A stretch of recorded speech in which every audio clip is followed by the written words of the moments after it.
And we begin this hour with breaking news. As you just heard, we have learned there's been a shooting at Mill and Baseline in Tempe, and we've just confirmed 2 of the victims are police officers.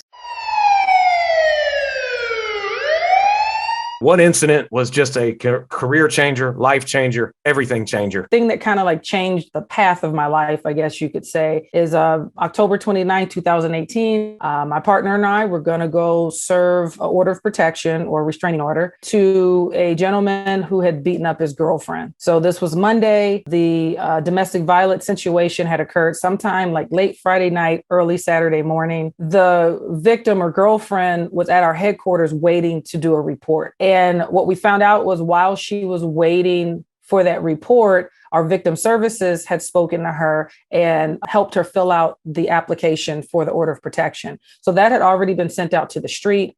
Another officer that came on earlier than us, because we worked like an 8 a.m. to 6 p.m. shift, a 5 o'clock a.m. officer tried to serve that order with no answer, but we knew he was home because his car was there and said he was texting her because he saw the officer outside. So my partner said, hey, let's go serve this order. I said, cool, no big deal. And in our minds, we were going to the house with the victim/girlfriend. She was going to let us in because she has standing or rights to the property. And we were going to contact him, serve him with the paperwork, and then arrest him for the domestic violence, right? We've done that before. It wasn't anything we hadn't done before. When we looked over the paperwork, nothing stood out because I do get the question sometimes, well, why did you guys go in there? And I'm like, nothing stood out. But as you probably know, states don't share information the way they should and as easily as they should. Yeah. So, if we had known what we found, we probably would have taken a different approach, but here we are. She unlocks the door. It's a small house. And so we go in through her carport.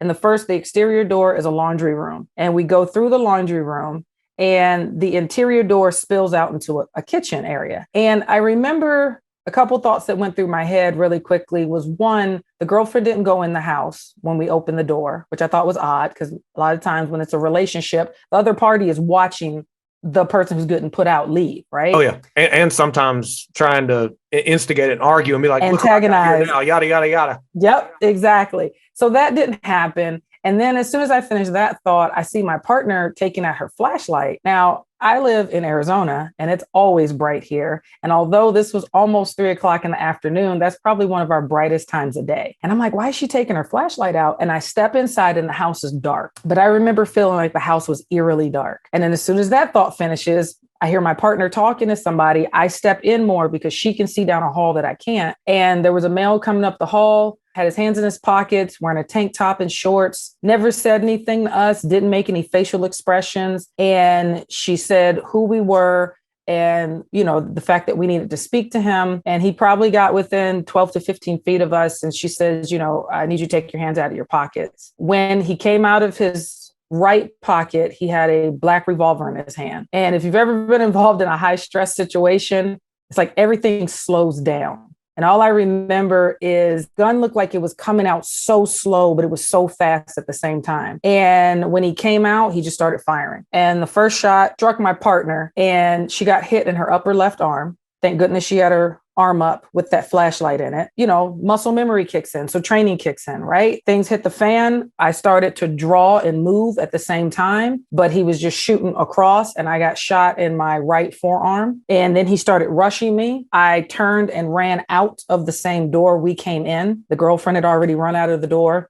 He fired again. I got shot in my upper left arm. That was a through and through injury. We ended up running past my partner who's stuck now in the kitchen. He fired back at the house, trying to hit my partner, I assume. It went into the door jamb. My partner was able to fire because, this part of the story, this is how I imagine it anyway, because it happened so fast. You have the interior door, the laundry room, and then the exterior door. So these doors are possibly moving. So my partner was able to fire. She fired one time. It's not like the videos where you see where we're dumping, reloading and dumping. She fired one time and hit him. I got shot a third time, which I got hit in the lower left part of my vest and my back. Her shot and his third shot were on top of each other. So for a hot second, she thought she'd actually hit me in the back.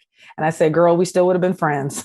Like we still would have been friends. You were okay. And when I got hit in the back, though, I fell to the right because it was right over my kidneys and it buckled my knees. He was able to run off, even though he did get hit in his upper torso area. He ran off to the left and he had one more bullet left in his gun. He hopped over in somebody's backyard and killed himself. And so when I was on the ground, though, again, high stress, right? So spatially, things get a little wonky. So to me, everything seems slow.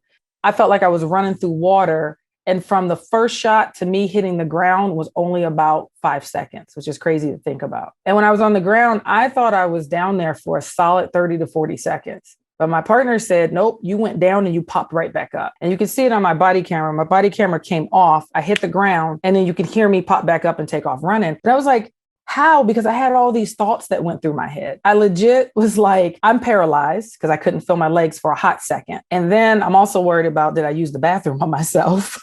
Because you got squad mates and fire coming, but weird things go through your head, right? Then I wanted to know where he was because I didn't want to look over my shoulder and get shot in the face. Then training came back. Again, that muscle memory. Everything that they were screaming and hollering in academy about, you stay in the fight, you will go home, your family wants to see you.